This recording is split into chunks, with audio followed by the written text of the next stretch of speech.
airing out the budget concerns.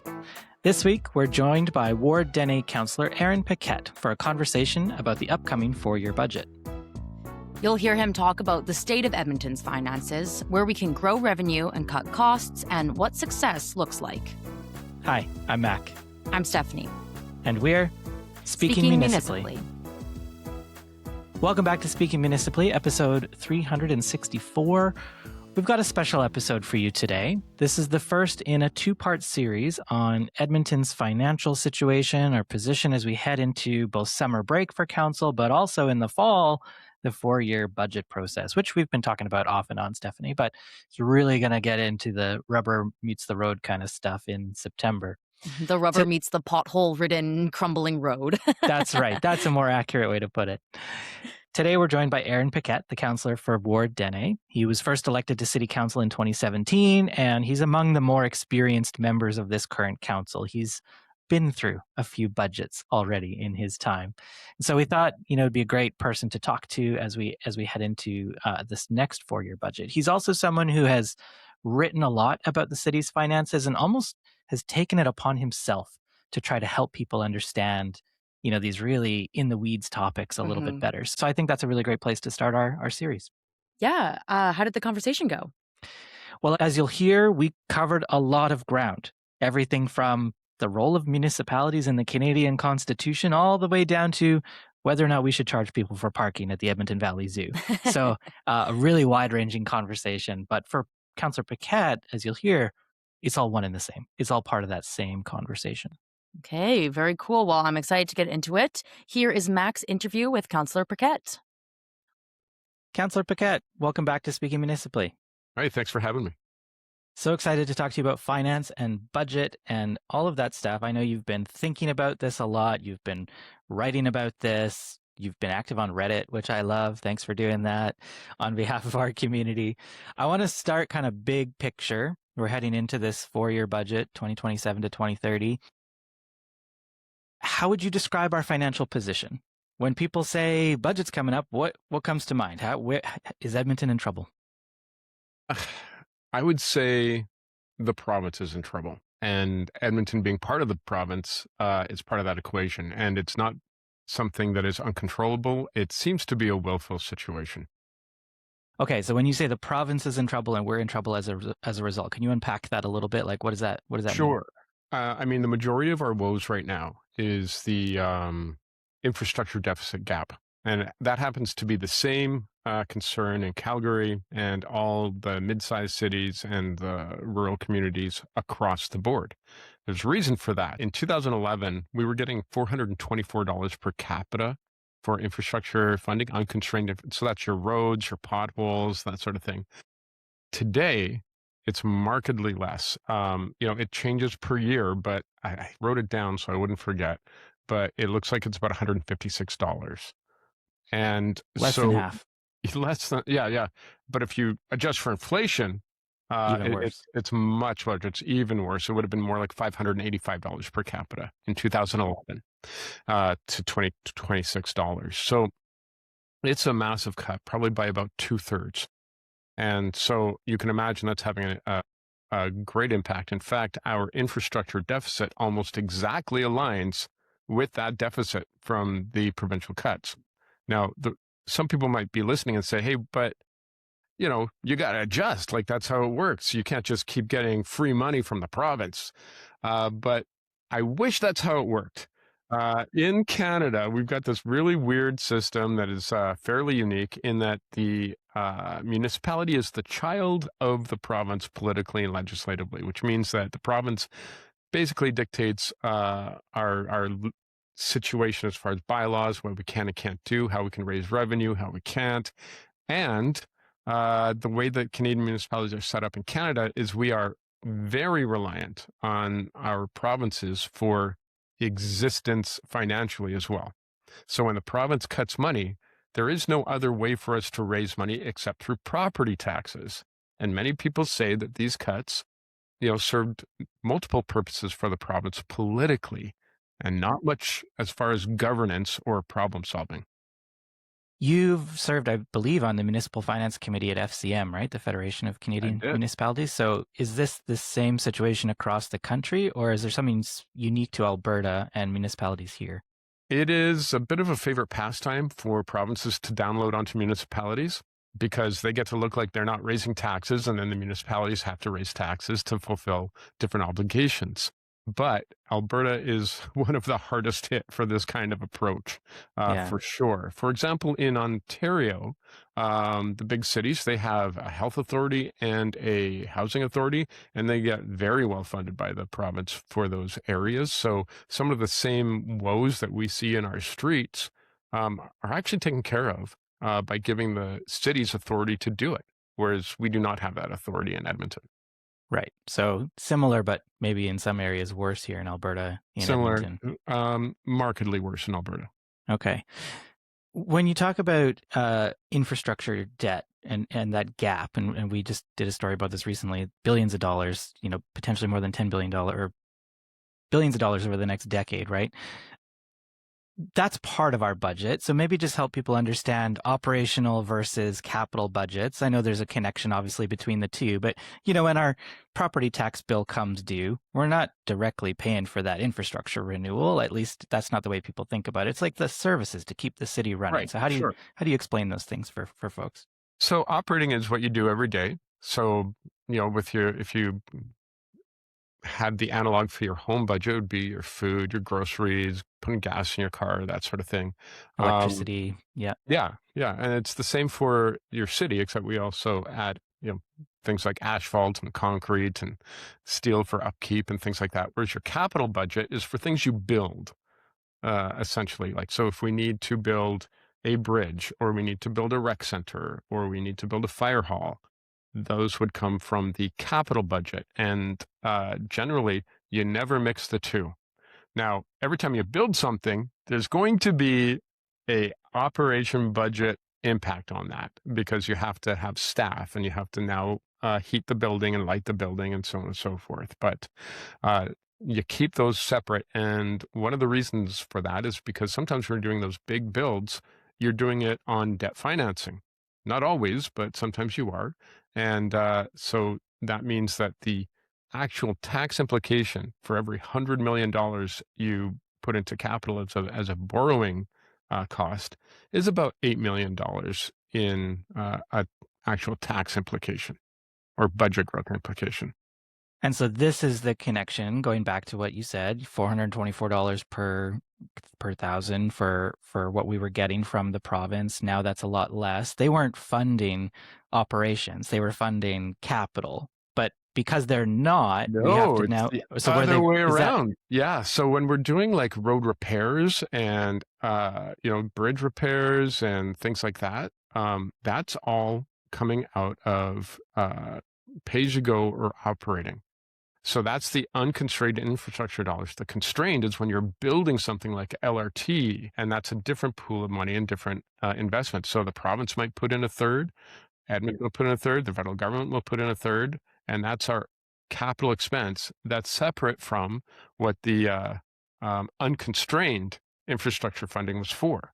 I see. So you could use unconstrained for operations. Yeah, that's a massive hole. Okay, so it's not just that they're not funding the construction of new roads or the renewal of existing things. It's that they're also not funding to the extent that they were before the maintenance and management and operations of those things. Yeah, and that's the killer. That's the one where there's fewer options, I suppose, for us to do anything about. Yeah. So if you're and here's the thing, we know that Mr. Williams right now is going around saying we want to have a conversation about infrastructure and what we can do. They're not talking about more money. They're talking about what municipalities can do, which basically I'm assuming is how can we expand your tools for borrowing or debt servicing or doing bonds, which is essentially still a form of debt, right? So they're not looking to actually do anything that would be meaningful for municipalities, because they're certainly not looking at ways to change revenue generation. They're not going to let us in on any sort of hybrid property tax, income tax sort of scenario, which would be actually incredible. Like if municipalities, like they do in the United States, could impose their own taxes for things, right? Precisely. I want to come back to revenue generation a little bit later, but now that we kind of have this understanding of the gap, just quickly, what's your take on why? How did we get there? Like what is it that led to this situation? Well, that's a very good question because it seems so short-sighted to me that I'm having trouble wrapping my mind around why this exists. At the same time that they are reducing the ability for cities to accommodate new populations, they were inviting new populations. In fact, the premier said her goal was for the Alberta population to be 10 million people. Once we started to feel the pinch of that, they've backed off, but we're still dealing with the brunt of it on the municipal level. And it's not just Edmonton. Again, I should stress that whatever Edmontonians are seeing in the news about Edmonton's finances is the exact same headline in every other city, mid-sized to big city in Alberta. So we hear this a lot. Big bad province, municipalities trying to do good work. Why don't you help us? What do you say to folks who just think like, I'm so sick of the municipal provincial fight? I think it's an important fight, don't get me wrong, but I can understand the position of some people who say like, just deal with it. Hey, I'm sick of it too.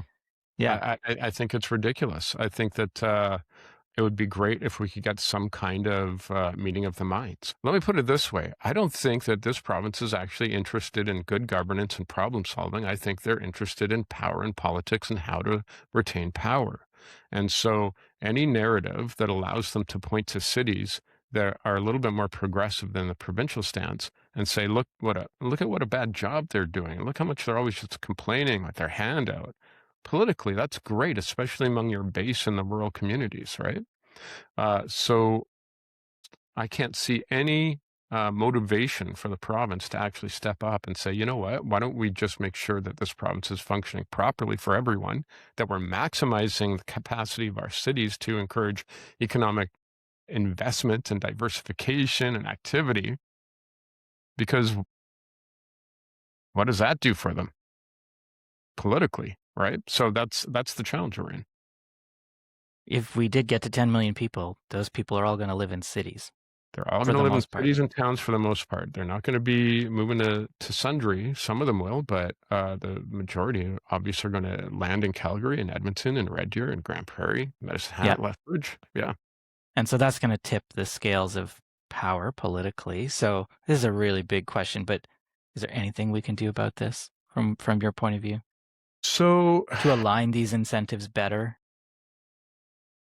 It is a tough slog. Failing some sort of groundswell from the population saying, you know what, we want to have a little bit of a change and, put the government on notice, either give them a minority government or change the government.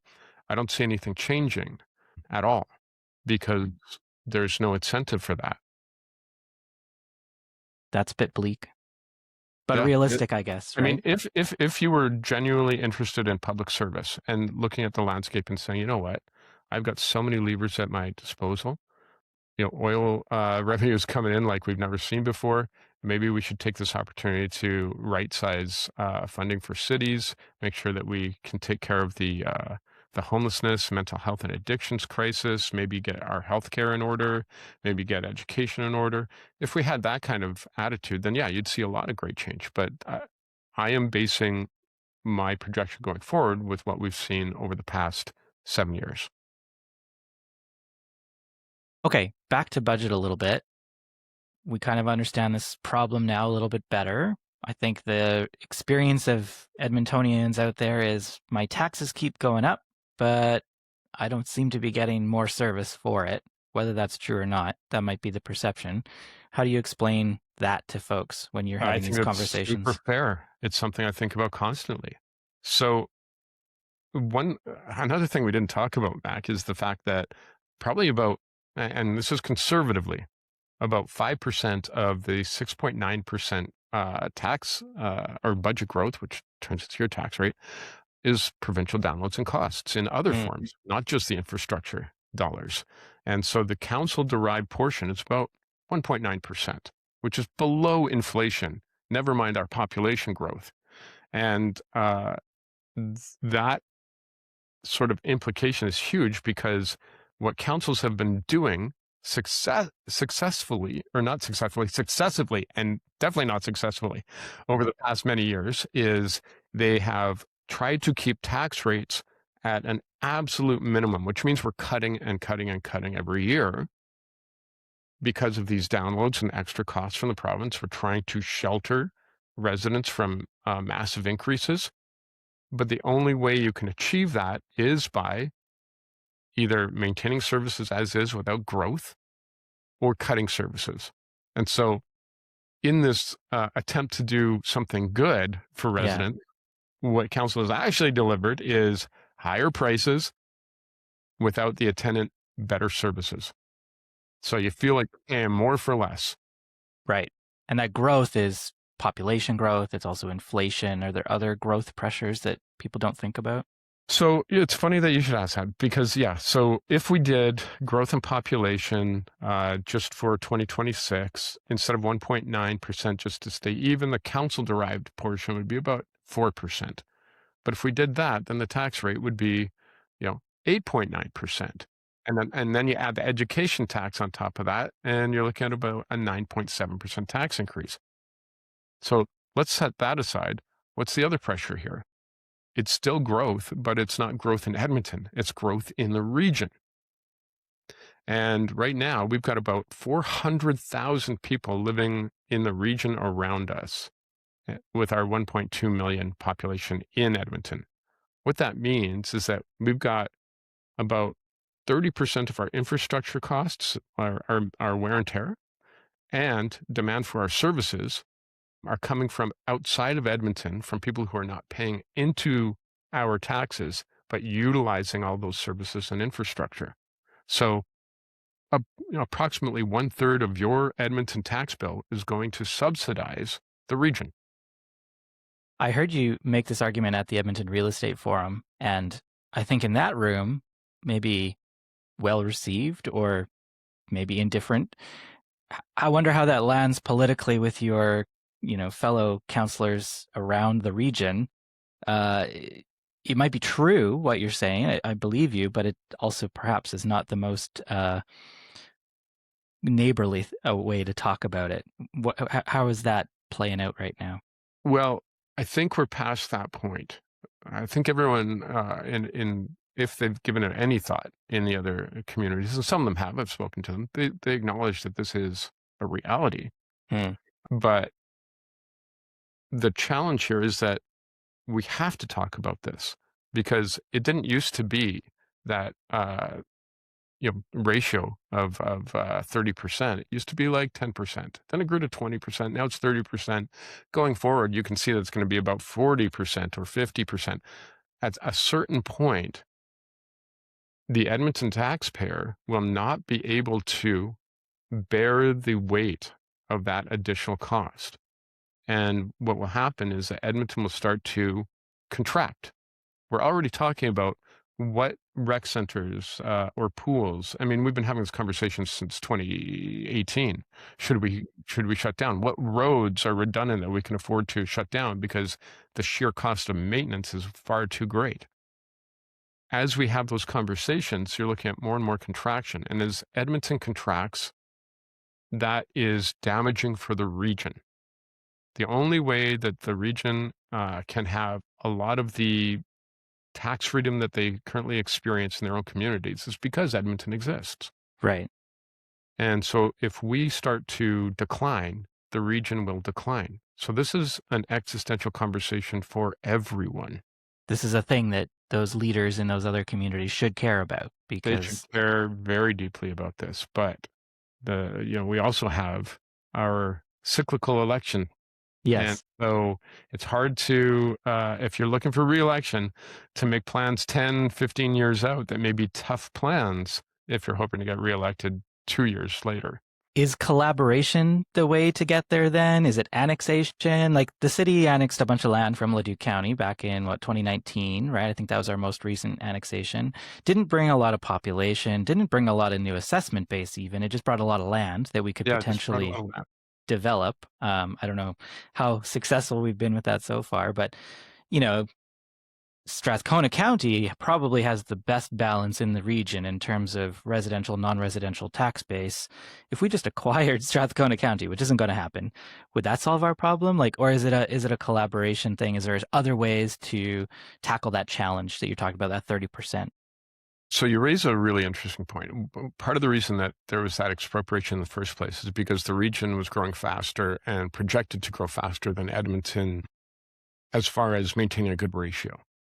And so we must develop. A lot of people say, hey, Paquette, why are you voting yes for new communities? Don't we have we're worried about sprawl and adding more onto our bill and, as far as infrastructure? Yeah, that's real.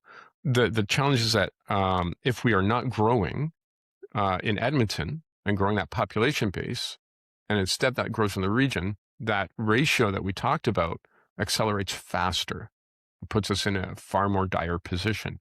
The good news is that new communities that are being built in greenfield areas, you've got the green fields for people who don't know, and that's where you build instead of an old parking lot. Which when you're building, brownfield. Yeah, brownfield. When you're building in greenfield, we have density requirements now, and developers are voluntarily sometimes even increasing that from where our requirements are, so that these new neighborhoods become net contributors to the tax base rather than pulling away from it because of new infrastructure. This is not widely understood, but that is the case. It's fairly new. I think in that forum we were at, one of the speakers said, "This is not your grandfather's greenfield."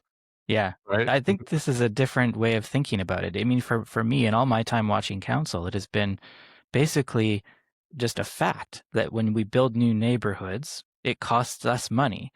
And there is some evidence now, or at least an argument being made that that's not entirely true because of what you're saying, that we build them in a more dense way, they can be net contributors. But that doesn't take into account, when we look at those analyses, it's usually about that specific neighborhood, not the overall added pressure that comes across the city in terms of all the services that the city of Edmonton provides. And I wonder if we apportioned that out to these new greenfield areas, if it would still be quite as rosy a picture as you're making it seem. Again, it's hard to say because you can take that metric, but it also ignores the further conversation, which is the reason that you want more population is in order to attract more industrial and commercial and vice versa, right? Jobs, right? Yeah, jobs. And so that non-residential tax is extremely beneficial. It offsets everyone else's tax in residential. It's really where the money is made for a city.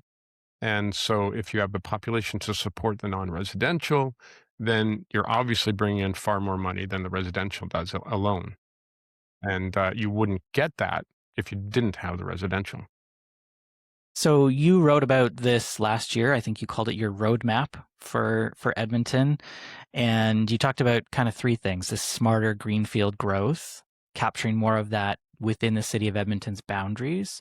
You talked about the downtown CRL and wanting to boost the amount of tax revenue that we generate from properties within the core. And then you talked about expanding this non-residential tax base, right? So that increased industrial activity, that kind of thing. Do I have that right? Is that your roadmap? Yeah, that's pretty much the thesis. And those things have to happen at the same time, is your argument? I would say, yeah, they all have to happen at the same time. And so for me, I've been incredibly aggressive in trying to get this across to administration.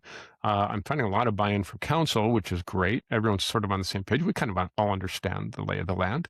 And so it's just a matter of aligning the pieces and getting it done. It's moving in the right direction. What signals are you paying attention to? Well, you'll have noticed in the past year, council has really been aggressive on promoting residential builds in the downtown. And this isn't new, by the way. I mean, we have also, Andrew and I, the mayor and I, were on council back when we approved the warehouse park, which a lot of folks misunderstand, think it's just like throwing money, but that was actually an incentive investment, and it worked. So we now have a number of I haven't even got the new count of new residential builds going on downtown, either right now or upcoming. Is going to add thousands of units downtown, which is enormous. People talk about return to office. these residential builds are going to be far more impactful than a move like that could ever be, because now you'll have people living and working downtown, presumably working, maybe not, but still living. That's where they go every day. They're not leaving downtown at the end of the day. That's where they go out to eat. That's where they're going to be living. So it's a massive benefit for the city for sure, because it also means you've got all these empty lots that are now turning into much higher property values, which means more tax revenue, which means that it cushions the blow, so to speak, for everyone who lives outside of downtown. The thing that I think most people agree on about downtown is we need more people living there. Like, you might disagree about a lot of other things, but most people seem to agree that the more people that live there, the better off downtown's going to be, and by extension, the better off the city's going to be. Richie Lamb from Westridge talked about, this warehouse park and how much of an impact that made, or Damon Park and how much of an impact that made, but also the student housing incentives that has been put in place for downtown. So right. Could we do more of that? Is that part of what you're thinking here? Like more incentives to encourage even more of this building?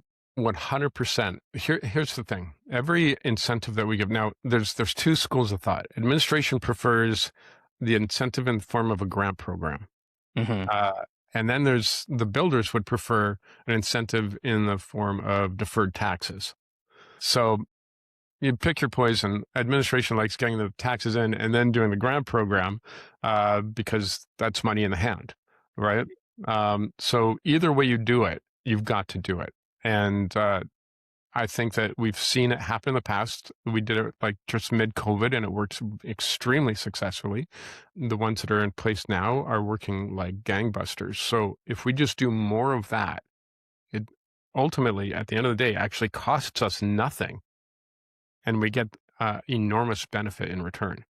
And do you think there's feasible for this to happen, some more of this to happen in this budget cycle? Is that on the table? I think it's imperative for it to happen. And, so we tasked administration with an economic development plan. They brought us back sort of an interim kind of thing. And so I am in active conversation with our city manager, for example, and talking about how do we actually do this in a way that is sustainable for the market, for one thing. Because if you just build everything all at once and you don't have the market for it, that doesn't help you either. But we know that even after our big surge of population growth, we're still going to get about a 2% growth per year, conservatively speaking. And that 2% is not the 2% that we were looking at in 2020, because the base of population that we have now is so much larger. Right. More with Councillor Paquette in just a minute. This episode is brought to you by Park Power, your friendly local utilities provider and title sponsor of Taproot's Regional Roundup. Park Power offers electricity, natural gas, and internet to homes, businesses, and farms throughout Alberta. It also has a solar club that you might want to check out. If you live in Alberta and have a solar PV system, Park Power can offer you some of the best solar power buyback rates in the province. Get rewarded for your contribution to Alberta's renewable energy. Learn more at parkpower.ca. That's parkpower.ca. Now back to our interview with Councillor Paquette. Okay, you folks just wrapped up engagement on the budget. We're awaiting the results of that. There's going to be a report, obviously, from administration. But in your ward, the ones that you participated in, what did you hear from residents? What's on their mind? What are they thinking as we head into budget? It's really fascinating because there's a very loud contingent online who are very dissatisfied with the city and with all the budget decisions, right? And I take that very seriously because you want to get criticism because it's the only way that you can improve. But at the same time, when you go out into the community, you talk to people at the doors or they come to a budget event, the message is a little bit different. And the message is, we understand where the city's at. We understand the pressures. We understand that you can't do everything.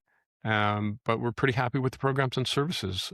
Some people say, yeah, to get a tax cut, maybe reduce those program services. But then the other half of people say, I wouldn't mind paying a bit more to have a better city. So it really is like a 50-50 split. And what's really fascinating is that this is coming from folks who are not knee deep in budget issues and provincial constraints and all this sort of thing. It's just their everyday lived experience. Well, color me shocked that the people behind the keyboard have the most unrealistic take on things. Interesting. I would put it this way. They're hopeful for a better future. Well, you've been very engaged on Reddit. Is this part of your approach? Like, you've not only been super engaged on Reddit, but like you've been blogging a lot about this stuff. Feels like you're kind of doing work that maybe administration should be doing. I don't know. Why is it so important to you to connect with people online about finances, about budget? You know, it's really important for me to do what I can to help people understand their city, because a lot of anger, anxiety, and angst can come from just lack of knowledge. If you don't know something, if you don't know how something works and it doesn't seem to be serving you, or it's confusing, that can lead to a lot of like uncertainty, and no one likes to be in that place. So if I can provide a little bit of information and that helps people feel a little more informed, they may not agree, but they're more informed, that can reduce the anxiety. We can have better conversations. Okay, when people talk about, well, maybe I'd pay a little bit more for a better outcome, I understand the situation. What's your thought on property tax increases versus, say, user fees, which is another way that people can pay more, maybe has some other pros and cons? You know, it's funny because it gets into this real conversation about who pays for what. I'll give you an example. The road in front of your house where you might park your car is maintained by everyone, right? Same was the parking lots at attractions. So this was something that was in the news. Like, should we be charging for parking at like the zoo, for example, or at rec centers? The challenge here is that everyone is paying into that rec center parking lot, but not everyone is using it. And so is it fair to ask people who don't drive to the rec center, who may walk or bike or take a bus, to subsidize the parking for everyone else who does drive, right? And what is the benefit that they're getting out of subsidizing that? Because the opposite could be said is like, I always drive, I never take the bus, I'm subsidizing the bus. Where's the benefit for me? Well, in that case, you can clearly point it out. We're getting more cars off the road, it's more efficient, has less wear and tear on infrastructure, so it actually saves you money. It's actually good for you to help subsidize the bus. But is it good for those who take the bus to help subsidize the parking lot? And the question is obviously not really. It doesn't really help them at all. They'll never access it. And in fact, it just costs them money and there's no return on investment for them. But then the question is, well, okay, so where do you draw the line between providing a public service for everyone versus making the user pay? And that's really the conversation. And I hope that by putting in that term, it clarifies to people why you would even have that conversation. Yeah, I think that's right. I mean, I think you could make the argument that having the zoo, having attractions, even if you yourself don't use them, is part of what makes our city attractive to people, an enjoyable place to live. And so paying So to there's the that social return. is a benefit. There is a return on that. You get a social return, not a financial return, and that matters. And a lot of people forget how important that is. The quality of life discussion in a city is incredibly important. And you cannot discount it. You can't say like, oh, we don't want festivals, we don't want art, we don't want things to look nice. We don't like, it's all a waste of money because like we should be looking at mere survival, subsistence level living. Roads and pipes. What's the point then? Yeah, right. I agree. So the social return is huge. And then of course, is the zoo, is the rec center going to get as many patrons if there aren't people who are driving there and parking? So that's the financial benefit, right? So you've got to it isn't a straightforward answer. And then what do you do with those parking fees? Where do you draw the line? Because if you follow this line of thinking all the way to its logical conclusion, you might end up in a situation where every property tax bill or every tax bill that a resident gets is highly unique. It's like, oh, you don't use the zoo, we'll take that out. You haven't had to call the fire department in the last year, I guess we'll take that out. Like, that doesn't make sense, obviously. So where's the line here? Yeah. So then the question is like, do you want to have that user fee component, or do you just bake it into the property tax? Because you can charge someone, even if it's just like $5 to park for the rec center. Well, you spread that out on a property tax implication. What does it come out to? Like 0.001 cents for everyone? Right. Like, Is that where you land then? Not user fees, but bake it into the property tax? Well, it's where I land right now. As you know, by law, I have to keep an open mind and be receptive to new information. To be an effective counselor, you have to be willing to take in new information and change your mind. And that frustrates some residents because I say, like, at this point, this is my position. However, because you love to see on your provincial and federal level, like, absolutely not, we don't like this, I hate it, never vote for it. But on a municipal level, we actually value rationality and reason and conversation and debate and getting to a better conclusion without cutting off avenues of information. Well, on this note, you've been on council since 2017. What have you learned? What have you changed your mind about related to the budget? Like, what did you come into council thinking one thing, and now, having been there for almost a decade, you've got a totally different take on it? I used to have faith in the relationship between municipalities and the province, thinking like we could work together to provide a better city and life for all Albertans. I don't believe that anymore. Even if we got a change in government that was really, really awesome and great for cities, always in the back of my mind would be the knowledge that things could change on a coin flip. And so one of the things that I did not contemplate when I first started that I am quite serious about now is that we need to change the status of municipalities in the Canadian Constitution. And I believe that I've got at least verbal support from hundreds of representatives across Canada on the municipal level who are experiencing these challenges daily. And whether that translates into real change or not, I don't know. But what I do know is that the world has changed. Today, our big cities are players in a global marketplace. They're economic powerhouses and are politically and ideologically punished or constrained by our provincial governments who essentially dictate our very existence. And so it is unsustainable and it doesn't work, and it hasn't worked in a long time. What can you do about that from your position as a counselor here in Edmonton? Yeah, these are big questions. And like someone would be like, Paquette, why are you worrying about that? I got a pothole down the street. Go fix it. Yeah. This is this is all the same conversation.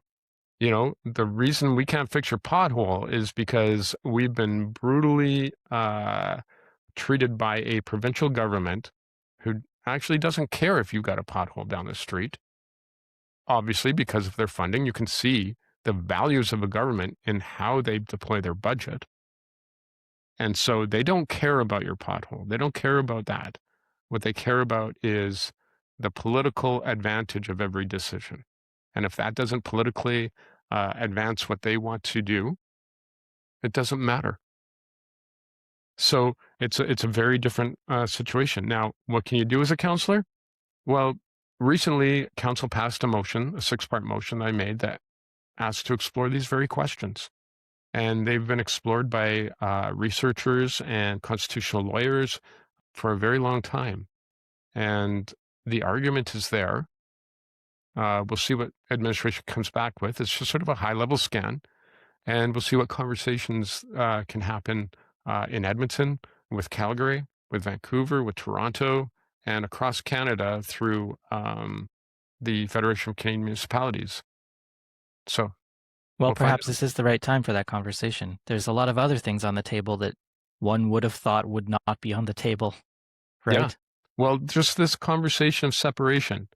The majority of Albertans don't even want to entertain this conversation, yet it's happening anyway. It's scaring away billions of dollars of investment from Edmonton alone, never mind the entirety of the province. How does that make sense? How does that make sense to cater to a minority group of people who want to do something that the rest of the population thinks is patently insane? That tells you everything you need to know. That willfully people are the people that live in Edmonton, all other cities in Alberta, are being willfully hurt financially and emotionally by this conversation, and yet they went forward anyway in the name of democracy. It's bizarre. These are big questions, and I think it's important to engage in big questions if we want to have any kind of hope of changing things. The reality, though, is in the fall, you still have a job to do around budget. You still got to make hard decisions in this 4-year budget, in this discussion, in this process. So, we've heard several people on council talk about how it's going to be a budget of restraint. We have to be judicious in what we say yes to.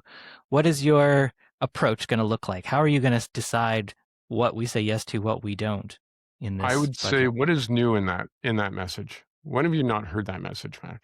That's fair. That's fair. I think there's always the conversation. There's never enough money to do all the things that we want to do, but it does seem a little bit more extreme this time. The question of growth versus renewal, right? It's getting tougher every year. That's a fact.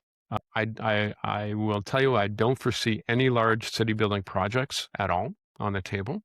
So no new big rec centers or anything like that. If anything, it's just maintenance. Like we need a bus garage. That's about it. What else do you need? Some fire halls. Okay. New rec centers? Absolutely not. The quality of life stuff off the table for a lot of places. And then people will still get mad because they're going to get their tax bill and they're going to see like, why is $100,000 going toward this Green Shack program or whatever? That's not necessary for survival. They're right, but it is necessary for cohesion in a community. So these are the things that people don't always see, and there's going to be a lot of debate about that. Do you have anything specifically for you that comes to mind that is, we should stop funding that, or that is an area that we are really underinvesting in, both sides of that equation? We're underinvesting in transit to a massive degree, and we're underinvesting in arterials. Those are the two big ones, in my opinion. I mean, if you want to talk quality of life, though, we're also underinvesting in the play opportunities for kids, like spray parks and playgrounds and things like that. And we need more of those, obviously. We're in conversation with developers for new communities where they are building them in advance. But what do you do with all the communities that don't have them and haven't had them in their entire existence, right? So those are some of the things that I think about. And what about things we should stop spending money on? Yeah, I mean, everyone's going to have their own list. Yeah. What's your list? For me, geez.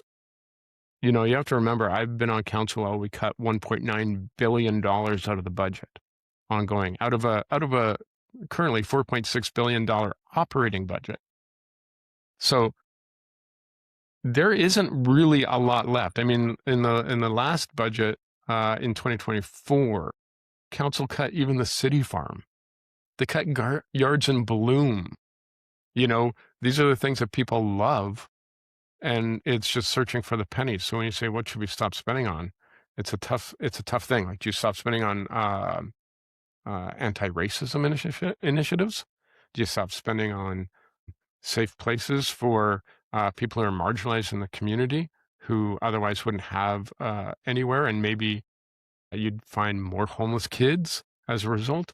Like, every single element that is left in the budget, I think, is pretty important. And everyone's going to find something that they don't like. Oh, why are we spending that much on sports? Get rid of that. Golf courses. Golf course is a big one. Free parking. Yeah. But the thing is, we're not losing money on golf courses, right? Could you make money off of developing the land? Absolutely not. Because we're not going to develop in the River Valley, right? Yep. And we're not developing in the River Valley. So that's kind of the challenge. Where you would stop spending money is, what about aging facilities that people are still using that are important to them, like pools? What about a road that might be redundant that people use for their commute every day? Do you just shut that down? Maybe. So, but at the end of the day, even making those cuts, what real impact is it going to have on the budget at this point? Well, this is the thing about the $1.9 billion that you mentioned that administration has talked about too, the savings that has happened over the last number of years. does it have a material day-to-day impact for people? I guess the argument is that if we didn't find those efficiencies, your tax bill would have been even higher. But it's kind of a hard argument to make. Like, hey, look, we saved almost $2 billion. And people are like, but I don't, But my tax like, still this go up. road sucks. Yeah, I still have potholes. You're cutting hours at the rec center. You're raising prices. Now you want to charge me for parking. Right. Like, yeah. So that's hard. Yeah. And maybe I stand a little bit uniquely in that I really believe and here's an example. During that massive snowfall we had, people were hiring private contractors to come clear out windrows in front of their street or clear their cul-de-sac or whatever it was. And everyone in the community who wanted that was happy to pitch in like $50 to hire this contractor. Do you know what $50 could do on the tax bill to increase the snow and ice service? It's huge. Yeah. It'd be crazy. Like you could do so much more. I really firmly believe that if the value proposition is there, if you could say to Edmontonians, look, here's what you're going to get, and this is how it's going to improve, that the majority of Edmontonians would say, you know what, that's worth that extra $25 per year. Like, throw that in that as that one-time increase, throw it in, because I'm tired of seeing my city get worse or my services get worse. I would like to see an improvement. If I'm paying more taxes anyway, what do I care if it's 5.6 versus 5.7? Caveat to that, a lot of people are suffering. Maybe $25 is a big deal to them per year. You've got the seniors on a fixed income who are saying $25, like that, just now I'm deciding between medication and food. But if they own their home, there are ways to mitigate that. And that is through that provincial program where you have tax deferrals, and instead it goes to the future sale of your home. So when you sell your home, all those tax deferrals get taken care of at that point. People don't really want to avail themselves of that because they want the full value when they sell their home. But in time, if you don't have any other money and you still want to live in the city and you still want to live in the same property instead of selling and downsizing a little bit, that's the choice you have to make, right? And none of this, again, none of this conversation would be necessary if we had an actual healthy relationship with a province who actually cared about cities. So those questions of equity aside, why don't we see something like what you described? The tax bill says $25, that's all going to this thing over here. Like, that's not typically how the communication rolls out. There's a little bit of like, this percentage is for this or whatever, but not really. We don't get that level of understanding about, okay, we're paying a bit more, but here's exactly what we're getting for it. Like, what are the barriers for that to happen? That's a very good question. This is something that I've asked of administration, along with many other things, for years and years and years, and never got. In fact, council has very clearly said, we want to see an extremely clear demarcation between your property tax bill and what the province is charging you on the property tax bill, so people understand. Instead, we get a little line on the tax bill that, most people won't even catch. Yeah, they won't look at it. They just see the dollars they got to go pay. And so this goes back to one of your very first questions. Why am I doing work like this? Like that you'd think, oh, isn't that admin work? Isn't that just city communications work? So, I once asked for an infographic on how many potholes we fill per year and what the process is. And it took 2 years of me badgering to get a response back, and it wasn't even what I asked for. And so you'll notice that I've put in enormous amounts of work to create communication for residents to help them understand the city a little bit better, but I'm just one guy.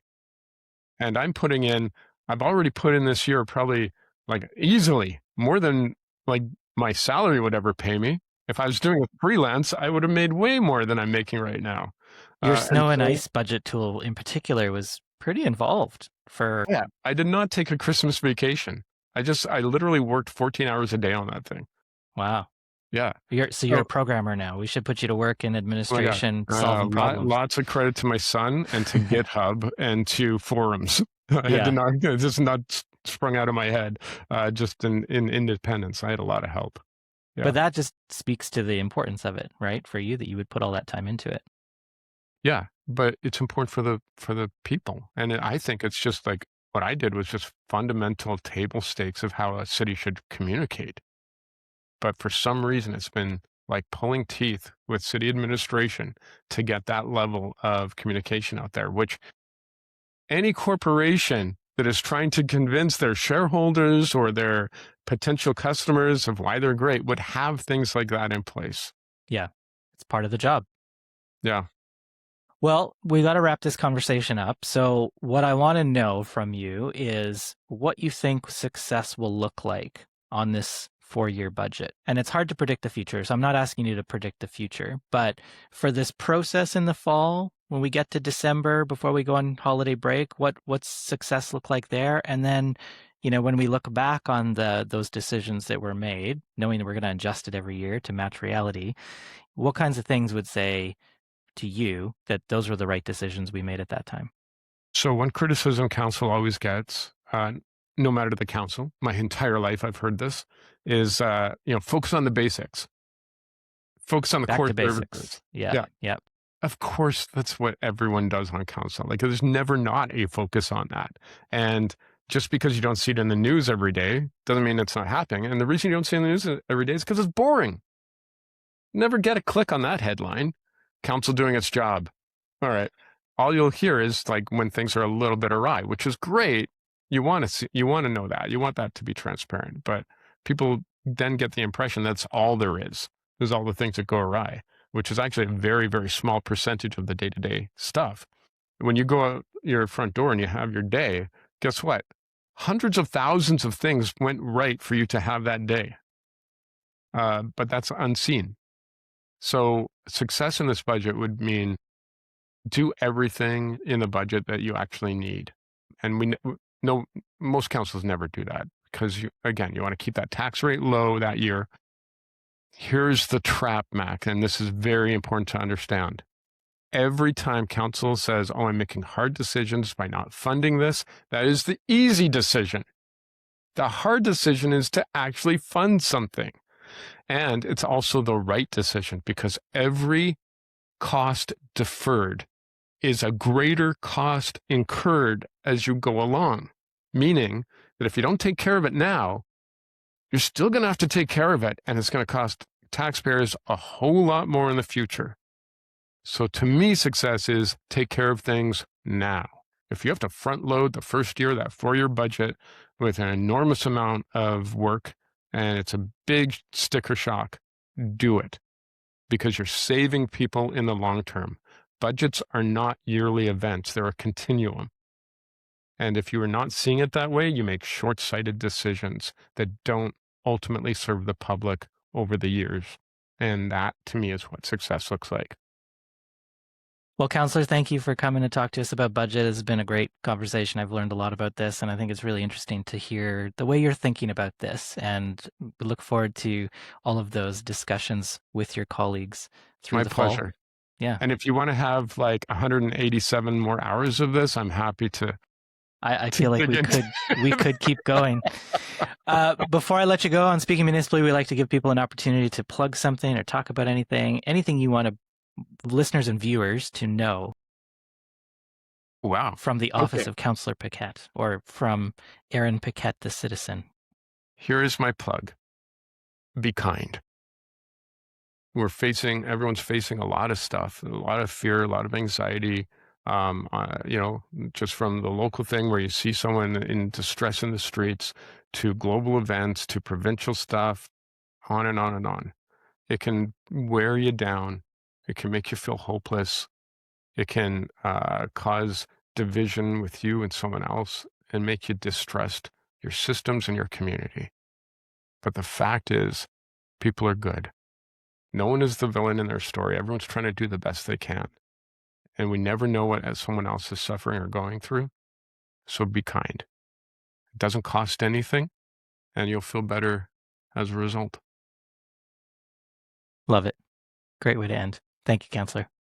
All right. Take care. All right. Great stuff, Mac. So what did you take away from the interview? Well, I was a bit surprised that Councillor Paquette talked so much about the relationship between the province and municipalities. I mean, I get it. If you hear what he's saying, it's really the root of a lot of the challenges that we've got. And council does talk about it. He understands the, concern from folks that we're just blaming each other and we're not actually getting anywhere. But, he's thinking more deeply about this, more structurally. And so that was a thing that stuck with me. And then the other thing that kind of, if I look back on the interview that I was thinking about is just balance. And I think this is obviously not a surprise, but you kind of heard him talk about, well, we could do this or we could do that, or we need to do a bit of this and a little bit of that. Like there's so many decisions that need to be made and they're not black and white. There's really a spectrum of choices that council is faced with. And so, I think he's being thoughtful about it. Seems to be, at least. We'll see how much of that translates into those budget discussions in the fall, because as we know from covering this in the past, it can get heated. It can get fraught with tension and that sort of thing. But he seems to be coming at it, at least heading into the summer break, very thoughtfully. Well, yeah, like I said, that's very interesting stuff. And I can kind of already see the contrast with how Paquette, who has many budgets under his belt, and with our guest for next week, which is a newer city councillor, Councillor Reed Clark of Ward Dene Coun. And yeah, that's going to be the episode for next week. Well, looking forward to that. Until then, I'm Mac. I'm Stephanie. I'm Aaron. And we're Speaking Municipally.